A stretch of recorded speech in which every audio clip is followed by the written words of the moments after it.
Dear students, welcome. आपका दोस्त शेख बशीर फिर से हाजिर है। एक बार जो क्लास 9th का क्वाड्रिलेटरल जो चैप्टर है क्लास 9th मैथमेटिक्स में, उसके बारे में हम आज फिर से जानकारी हासिल करेंगे। जो कुछ रह गया था हमें प्रीवियस लेक्चर्स में, उसके बाद उन चीज़ों के बारे में हम जानकारी हासिल करेंगे। आपको याद होगा क्योंकि पिछली क्लास में हमने कुछ प्रॉपर्टीज ऑफ द पैरेललोग्राम के बारे में जानकारी हासिल की थी। एक प्रॉपर्टी जो लास्ट पे यहाँ पे हम रुके थे, that was the diagonals bisect each other. तो ये प्रॉपर्टी हमने उस वक्त सिर्फ प्रैक्टिकली ऑब्जर्व की थी कि क्या वो रियली बाइसेक्ट कर रहे थे या नहीं कर रहे थे। तो आपको मैं याद दिलाऊं, उस वक्त जो मॉडल हमने इस्तेमाल किया था वो था ये मॉडल। एक थ्रेड के जरिए से हमने चेक किया था जो अपोजिट पेयर्स ऑफ जो डायगोनल्स जो होते हैं ये बिल्कुल रियली बाइसेक्ट करते हैं आपस में। तो आज हम इसका सबसे पहले हम आज इसका थ्योरेटिकल पार्ट करेंगे, यानी थ्योरेटिकली हम इसको कैसे प्रूव करेंगे, क्योंकि कल आपने इसको थ्योरेटिकली भी प्रूव करना है। तो उसके लिए मैं क्या करूँगा, यहाँ पे सिंपली मैं एक पैरेललोग्राम ड्रा कर रहा हूँ। तो इसका हम नाम दे रहे हैं ABC एंड D। तो नाम देने के बाद मैं क्या कर रहा हूँ, यहाँ पे मैं एक डायगोनल ड्रा कर रहा हूँ और दूसरा डायगोनल भी ड्रा कर रहा हूं इस तरीके से, यानी दोनों डायगोनल्स अब इस वक्त ड्रा कर रहा हूं। अब ये जो डायगोनल्स जहां पे इंटरसेक्ट कर रहे हैं आपस में, इस पॉइंट को मैं O नाम दूंगा। तो what I have to prove AO is equal to OC, that means AC is bisected by this very line BD and DO is equal to OB। तो दिस मीन्स दिस DB यानी BD, ये जो diagonal है it is bisected by this very diagonal that is AC। तो ये चीज हमने prove करना है। तो क्या हम कैसे हम इसको प्रूव करेंगे, बिल्कुल ये इजी है। आप 2 मिनट इसको ध्यान रखिएगा, आप खुद भी कर सकते हैं फिर। तो हम क्या लिखेंगे यहाँ पे, इन ट्रायंगल AOB, अगर हमें ये ट्रायंगल जो है, अगर ये इसके कॉन्ग्रुएंट हमें मिली, अगर if triangle AOB is congruent to triangle DOC, इसमें हमें क्या मिलेगा, जो कॉरस्पॉन्डिंग पार्ट्स होंगे वो इक्वल होंगे। तो इसका जो कॉरस्पॉन्डिंग पार्ट एक ये है और उसका जो कॉरस्पॉन्डिंग पार्ट होगा वो ये होगा दूसरा। तो इस तरीके से हमें प्रूव होगा कि this is equal to this. तो similarly this the corresponding part of this very triangle of this part is this. तो इस तरीके से ये चीज भी हमें प्रूव होगी। तो हमने सबसे पहले क्या करना है, हमने ये 2 ट्रायंगल्स को कोशिश करना है कि इनको कॉन्ग्रुएंट करने की कोशिश करना है। कॉन्ग्रुएंट करने की कोशिश नहीं, बल्कि इनको हमने दिखाना है, these are actually the congruent triangles. तो हम लिखेंगे ट्रायंगल AOB एंड जो और ट्रायंगल है DOC। इन 2 ट्रायंगल्स में क्या क्या बराबर है वो चीज हमने बताना है। तो अगर अभी आप देखेंगे, ये जो यहां पे एंगल 1 नाम दे रहा हूं, इसको मैं एंगल 2 नाम दे रहा हूं, इसको एंगल 3 नाम दे रहा हूं। तो इसको मैं एंगल यहां पे इसको 3 के साथ हमने कुछ नहीं करना है, तो यहां पे हम यहां पे 3 नाम देंगे और उसको हम नाम 4 देंगे यहां पे। तो अभी आप क्या देखेंगे, AB जो साइड है ये DC के बराबर है। आपको पता है क्यों, क्योंकि these are the opposite sides of a parallelogram. अभी हमने प्रूव किया था, इससे पहले भी आपने देखा होगा, जो opposite sides of the parallelogram है वो पैरेलल होने के साथ साथ इक्वल भी होते हैं। तो हम ऐसा लिख सकते हैं AB is equal to DC। क्यों, these are opposite sides of parallelogram, इतना हम लिख सकते हैं। तो अगर आप देखेंगे, अगर AB चूंकि इक्वल भी है और पैरेलल भी है, और ये जो BD है ये एक ट्रांसवर्सल का काम भी करेगा आप, तो इसका मतलब है एंगल 3 जो है ये एंगल 4 के बराबर होगा। तो दिस इंप्लाइज एंगल एंड, यहां पर हम लिखेंगे and angle 3 is equal to angle 4। And also अगर AB जो पैरेलल DC के पैरेलल भी है, तो AC works as a transversal, then angle 1 is equal to angle 2। So angle 1 is equal to angle 2। ये दोनों जो है हम इसमें लिख सकते हैं AB is parallel to DC and AD is parallel to BC। तो इस तरीके से अगर आप देखेंगे, इन 2 ट्रायंगल्स में 3 चीजें हमें बराबर हुई है। एक तो एक साइड बराबर मिला है हमें, ये साइड, और दूसरा जो इसके एडजेसेंट 2 एंगल्स है वो भी बराबर है।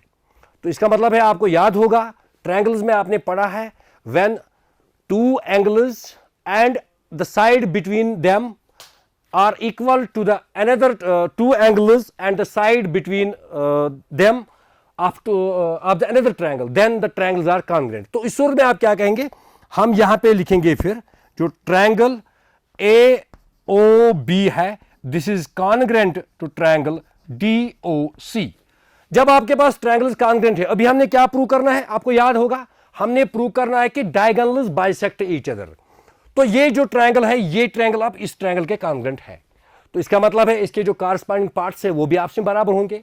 अब आप मुझे बताइए OB का जो कॉरस्पॉन्डिंग पार्ट होगा इस ट्रायंगल में, जो OB जो है इस ट्रायंगल AOB का जो साइड है, इसका जो कॉरस्पॉन्डिंग पार्ट होगा वो कौन सा होगा? बिल्कुल आपने सही सोचा है, वो है DO।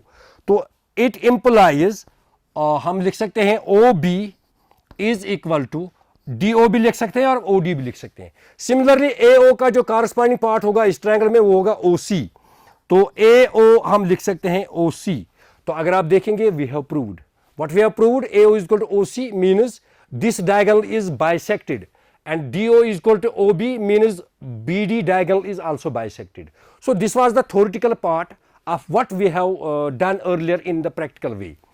Now there is one more problem, one more property of a parallelogram, that is a quadrilateral is a parallelogram if at least one pair of sides is parallel and equal. This is one most important property in a parallelogram. तो इसके बारे में हम जानकारी हासिल करेंगे। सबसे पहले मैं आपको समझाने की कोशिश करूंगा कि what property is this actually. Let me explain it a little bit. So let us name this parallelogram, not a parallelogram, it is simply we call this a quadrilateral. Basically we have to prove if one pair of opposite sides in a quadrilateral is parallel and equal, then the quadrilateral is parallelogram. Let us suppose that we suppose AB is parallel to DC and AB is equal to DC. Let us suppose that this pair of opposite sides is parallel as well as equal. तो हमने क्या prove करना है? फिर हमने ये prove करना है, ये एक क्वाड्रिलेटरल है हमारे पास, अभी हमने ये प्रूव करना है कि ये जो ABCD क्वाड्रिलेटरल है तो ये फिर एक पैरेललोग्राम है। तो कैसे हम प्रूव करेंगे? बिल्कुल हम क्या करेंगे, हम यहां पे एक डायगोनल हम ड्रा करने जा रहे हैं। तो डायगोनल जब हम ड्रा करेंगे तो इस सूरत में अगर आपके पास ये चीज आया, अगर आपके पास ये ट्रायंगल जो है ABC, if it is congruent to triangle ADC, तो इससे क्या होगा, इससे ये वाला पार्ट जो है ये इसके बराबर होगा क्योंकि कॉरस्पॉन्डिंग पार्ट है। तो जब ये बराबर इसके बराबर होगा तो इसका मतलब है कि जो ये क्वाड्रिलेटरल ABCD है वो फिर पैरेललोग्राम हम उसको कह सकते हैं। तो ये चीज हमने प्रूव, अब इन दो ट्रायंगल्स को हमने देखना है पहले कि क्या ये कॉन्ग्रुएंट हो सकते हैं या नहीं हो सकते। बिल्कुल हो सकते हैं, मुमकिन है। AB साइड जो है ये DC के बराबर है और ये पैरेलल भी है। अगर ये पैरेलल है तो ये एंगल किसके बराबर होगा, फिर ये इसके बराबर होगा कि नहीं। और AC जो है वो कॉमन साइड है, तो तीन चीजें बराबर हुई। कौन कौन से? दो sides and the angle between them. तो उस तरीके से ये जो दो ट्रायंगल कॉन्ग्रुएंट है, तो हम ये लिखेंगे यहां पे, यही तरीका इस्तेमाल हम करेंगे। हम लिखेंगे in triangle ACB and triangle ADC। तो यहां पर आप क्या देखेंगे, सिंपली आप लिखेंगे पहले AC द कॉमन साइड, यहां पे आप लिखेंगे AC is the common side, और उसके बाद आप लिखेंगे एंगल 1, यहां पे लिखेंगे हम angle 2। Angle 1 is equal to angle 2, क्यों? क्योंकि AB is parallel to DC, AB is parallel to DC। तो एक चीज बराबर हुआ, और इसके बाद क्या है, AB is parallel to DC, और दूसरा है AB is equal to DC। ये गिवन है क्योंकि ये पहले से दिया गया है, the pair is parallel as well as equal. तो अब हमारे पास तीन चीजें बराबर है, एक साइड और एक एंगल एक साइड। तो इसका मतलब है जो ट्रायंगल है, triangle ACB is congruent to triangle ADC under what rule?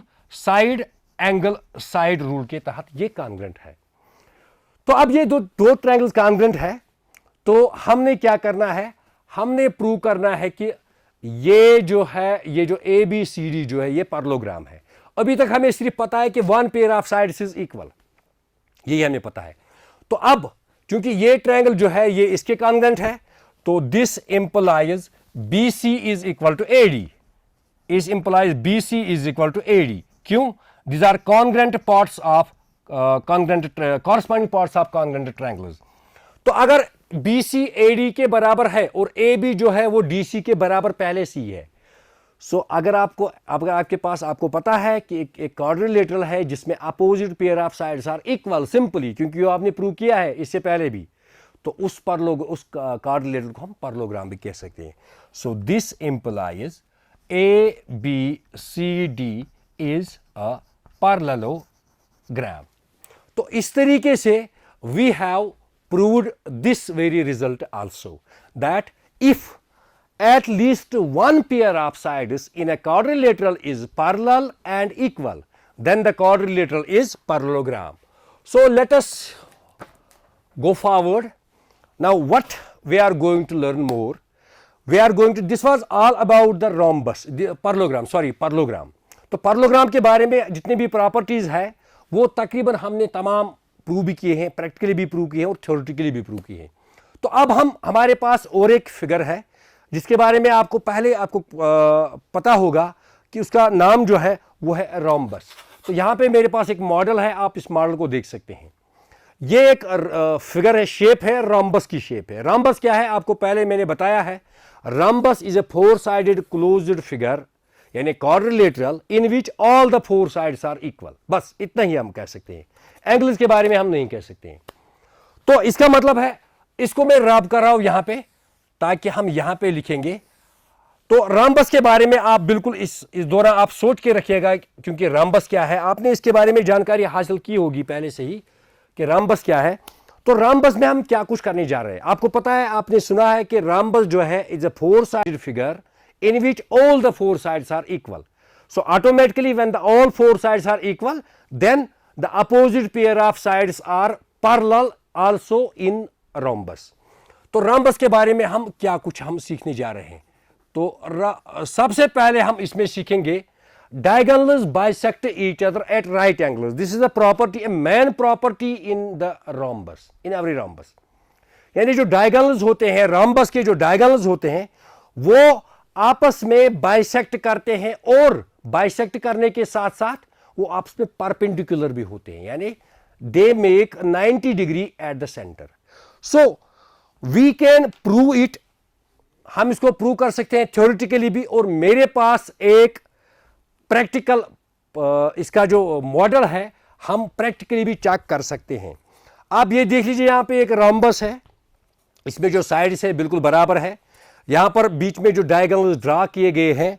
तो सबसे पहले हम क्या करेंगे, चेक की diagonals bisect each other. Bisect का मतलब है जिस तरीके से आपने पैरेललोग्राम में देखा है, यहां पर ये डायगोनल्स बाइसेक्ट कर रहे हैं आपस में, तो एक थ्रेड लगा हुआ है, इसको आप चेक कर सकते हैं। यहां से फिलहाल हम देखेंगे, अगर यहां से यहां तक के बराबर है तो हम कहेंगे कि डायगोनल्स बाइसेक्ट, ये डायगोनल बाइसेक्ट हो रहा है। यहां से मेजर किया मैंने और यहां पे आप देख लीजिएगा, यहां पे आप देखिए, तो इस तरीके से ये जो डायगोनल है दिस इज बीइंग बाइसेक्टेड।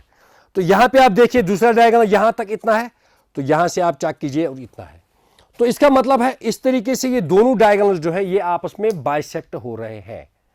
तो इसका जो दूसरा पार्ट है that is diagonals bisect each other at right angles. Right angles के बारे में हम उसके बाद करेंगे, लेकिन पहले इसको हम थ्योरेटिकली प्रूव करेंगे। तो एक रोम्बस में यहां पे ड्रा कर रहा हूं, आप इसको थोड़ा आप गौर रखेंगे, यहां पे गौर करेंगे। यहां पे A B C D is a rhombus, so we have to prove that these diagonals, let these diagonals intersect at O, so we have to prove that these diagonals bisect each other, that is AO is equal to OC and BO and DO is equal to OB। अगर आप देखेंगे, अगर आप याद करेंगे अभी जो हमने पैरेललोग्राम में वो प्रॉपर्टी हमने यही प्रूव की है कि diagonals of a parallelogram bisect each other. आप भी बिल्कुल इसको इसी तरीके से कर सकते हैं, बिल्कुल उसी तरीके से आपने ये दो ट्रायंगल देने हैं, ट्रायंगल AOB और ट्रायंगल DOC आप ले सकते हैं, क्योंकि इसी में जो दो डायगोनल्स होते हैं वो इसी के कॉरस्पॉन्डिंग पार्ट्स है। तो ये दो ट्रायंगल्स आपको कॉन्ग्रुएंट मिलेंगे। कैसे मिलेंगे कॉन्ग्रुएंट, आपको पता है, ये वाला साइड जो है ये इसके बराबर है कि नहीं, ये वाला एंगल जो है ये इस एंगल के बराबर है। क्यों, क्योंकि AB is parallel to DC, और ये वाला एंगल जो है ये वाला एंगल आपको इस एंगल के बराबर मिलेगा।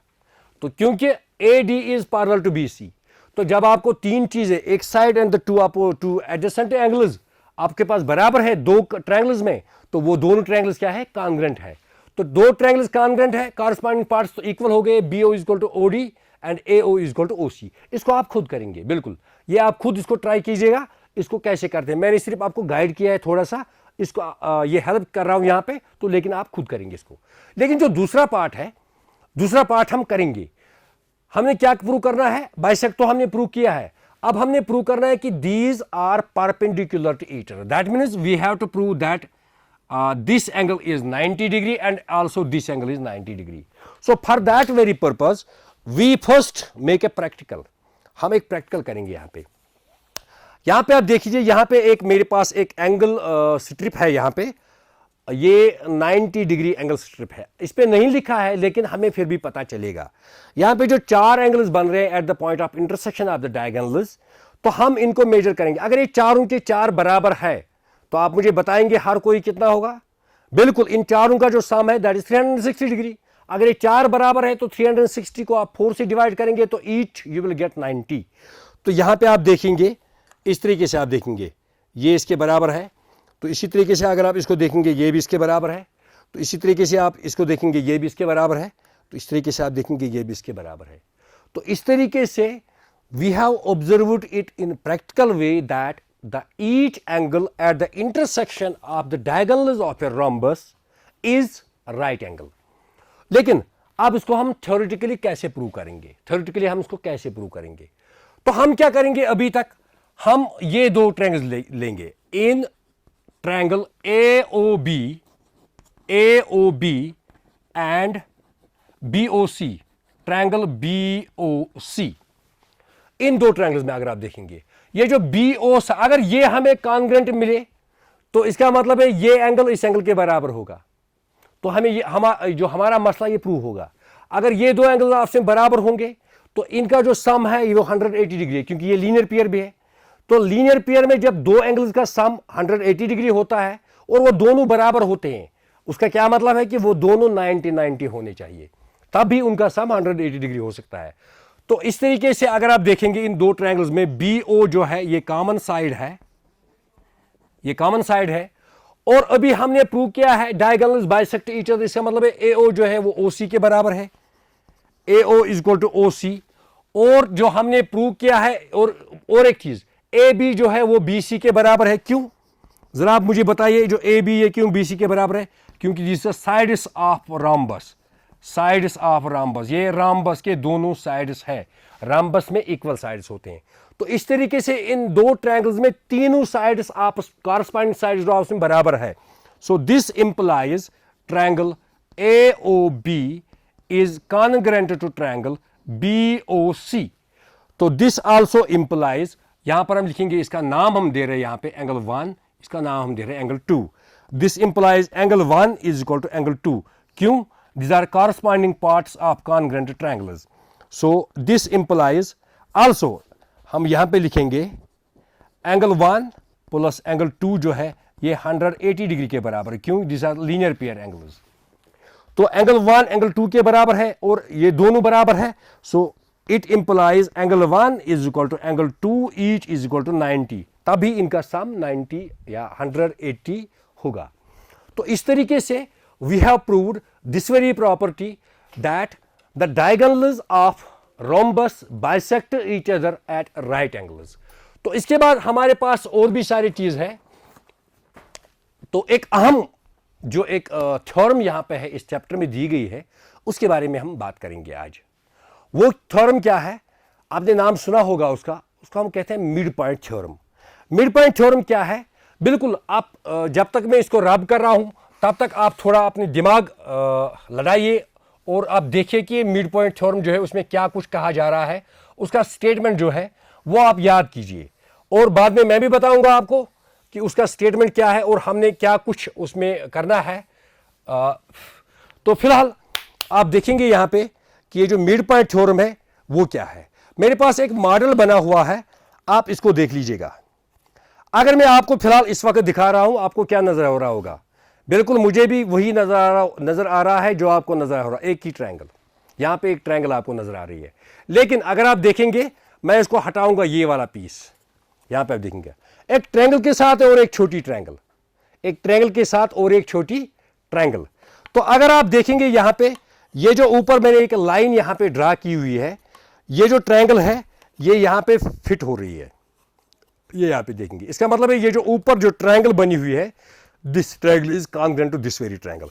तो यहां पर क्या करेंगे, अगर आप ऐसे करेंगे, आप इसको हम ऐसे जोड़ेंगे, अगर आप ऐसे इसको जोड़ेंगे, ये वाली फिगर जो यहां पे बन रही है, दिस इज पैरेललोग्राम। तो this will help us in proving the midpoint theorem. So what is actually the midpoint theorem? Let me tell you the statement of midpoint theorem. So midpoint theorem says in any triangle, अगर आपके पास कोई भी triangle है, the midpoints of any two sides, for example let us say this is triangle ABC and DE, these are the midpoints of the sides AB and AC, ये midpoints इन दो sides के हैं। If you draw a line segment joining the midpoints of these two sides, this line segment is parallel to the third side. This line segment is parallel to the third side and also is half of in length of the length of third side. यानी इसका कहना है कि अगर आपके पास एक triangle है, आप दो साइड्स का मिड पॉइंट थ्रू आप एक लाइन सेगमेंट ड्रा करेंगे, वो जो लाइन सेगमेंट आप ड्रा करेंगे, that line segment will definitely be parallel to the third side and उसकी जो लेंथ होगी वो थर्ड साइड के हाफ लेंथ के बराबर होगी। तो इसको हम कैसे प्रूव करेंगे? तो अभी हमने थ्योरेटिकली हमने क्या किया है, तो यहाँ पे प्रैक्टिकली क्या किया, यहाँ पे थ्योरेटिकली में कर रहा हूं, मैं यहाँ पे एक लाइन सेगमेंट ड्रा कर रहा हूं। For example let this be CM which is parallel to AB। बिल्कुल मैं इसको आपको सिर्फ हेल्प कर रहा हूं, यहाँ पे आप खुद करेंगे फिर। तो CM जो है ये पैरेलल टू AB है और इस लाइन सेगमेंट को मैं प्रोड्यूस कर रहा हूं, यहां तक ले जा रहा हूं। तो यहां पे हम लिखेंगे, यहां पे F नाम देंगे इसको। तो अभी आपने देखा ये यही था, अगर आप गौर से देखेंगे फिर भी ये जो ट्रायंगल अभी मैं यहां पे दिखा रहा था आपको, ये जो ये ट्रायंगल थी ये कॉन्ग्रुएंट है, यानी ये ट्रायंगल जो है इसको मैं यहां पे ला रहा हूं, यही चीज ऐड कर रहा हूं यहां पे। इसका मतलब है अगर ये वाली पोर्शन, ये वाला पोर्शन इसके कॉन्ग्रुएंट हुआ तो ये जो नीचे वाला पोर्शन है ये पैरेललोग्राम बन गया। तो this means this is parallel to this very side. तो हमारा मसला क्लियर, तो ये रिजल्ट है वो हमने प्रूव किया। तो अब हमने क्या करना है, इसको प्रूव करना है। अब आप देखिए ये जो एंगल 1 है ये एंगल 2 के बराबर है। Angle 1 is equal to angle 2, क्यों? These are vertically opposite angles, right? तो ये वर्टिकली अपोजिट एंगल्स है। अगर आप देखेंगे एंगल 3 जो है ये एंगल 4 के बराबर है, क्यों? क्योंकि AB जो है ये पैरेलल टू CM है। If AB is parallel to CM and AC is the transversal, तो इस तरीके से एंगल 3 जो है ये एंगल 4 के बराबर है। तो दीज आर अल्टरनेट एंगल्स, या सिंपली आप लिखेंगे, हम लिखेंगे AB is parallel to CM। तो दो चीजें एंगल्स बराबर हुए। तो अगर आप देखेंगे CE is equal to AE लिख सकते हैं, या ACE लिख सकते हैं, क्योंकि E is the mid point of AC। तो तीन चीजें बराबर हुई इन दो ट्रायंगल्स में। This means the triangles are congruent.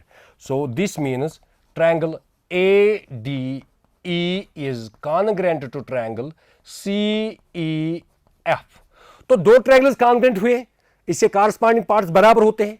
तो अगर आप देखेंगे CF का जो कॉरस्पॉन्डिंग पार्ट है, CF is equal to, CF का जो कॉरस्पॉन्डिंग पार्ट है वो ये है, ये पार्ट आप बिल्कुल मॉडल से आप देख सकते हैं।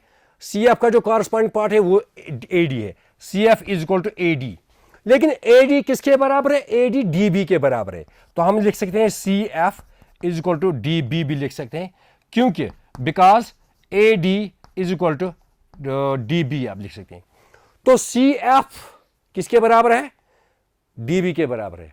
अभी आप पिछला एक रिजल्ट याद कीजिए, if in A quadrilateral one pair of sides is parallel and equal then it is a parallelogram। अभी आप देखिए BD जो है वो पहले से ही पैरेलल है, CF के पैरेलल है, इट इज ऑलरेडी प्रूव्ड, ये पैरेलल है, ये हमने ड्रा किया ही पैरेलल। तो अभी हमने प्रूव किया है BD is equal to CF, ये बराबर भी निकले। तो this means which means BDF and C is a parallelogram. अगर ये पैरेललोग्राम है so this implies DE is parallel to BC। ये हो गया एक पार्ट का प्रूव। अब दूसरा पार्ट जो रहा आपके पास, D की जो लेंथ है वो half of the length BC है। बिल्कुल मैं थोड़ा जल्दी कर रहा हूं इसको। आपको पता है जो DE नहीं हम लिखेंगे DF, डी एफ किसके बराबर है? ये बी सी के बराबर है। क्यों? These are the opposite sides of the parallelogram. लेकिन डी ई जो है, डी ई हम इस ऐसे डी एफ जो है इसको हम लिख सकते हैं D E plus E F, ये दो है is equal to B C.